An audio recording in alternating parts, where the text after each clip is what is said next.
Psalms 1 through 3, God tells us how to be blessed. He says, don't hang around and listen to the wicked, sinners, and scoffers, but rather delight ourselves in His Word and meditate on it regularly.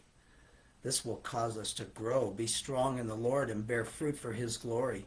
God points out that some resist and reject Him and His Son, Jesus, the Messiah. He who sits in the heaven laughs. The Lord scoffs at them. Wow, He laughs at those who live like they don't need Him.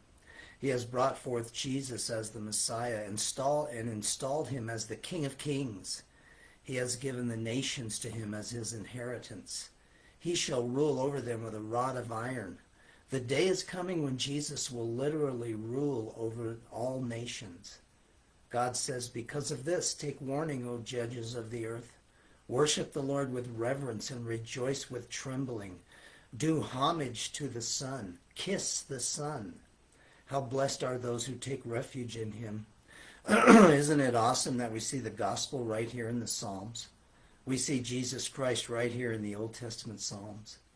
David wrote in Psalm 3 that he had enemies, but the Lord is a shield about him and lifts his head. He said, I lay down and slept. I left it all in my Lord's hands, and He gave me sweet sleep without worry and anxiety. He wants to do that in our lives too. Give it all to Him and trust Him with it all and lay down and go to sleep.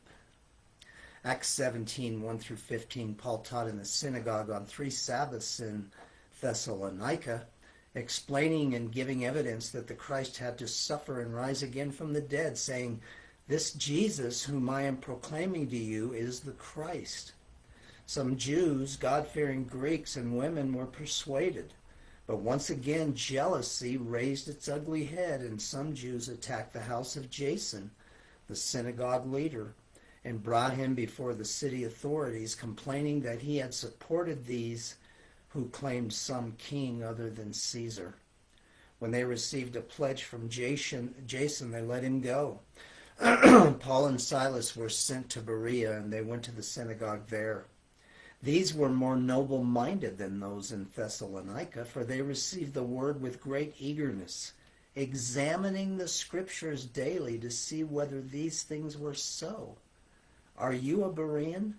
Do you examine the Scriptures yourself daily to see if what you are hearing, believing, and being taught is so, is actually what God says?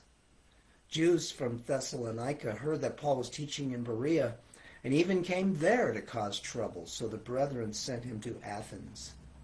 Wow, the gospel really gets a response, doesn't it? What's your response? You were created by Him and for Him. No one else and nothing else will work. Only Jesus works.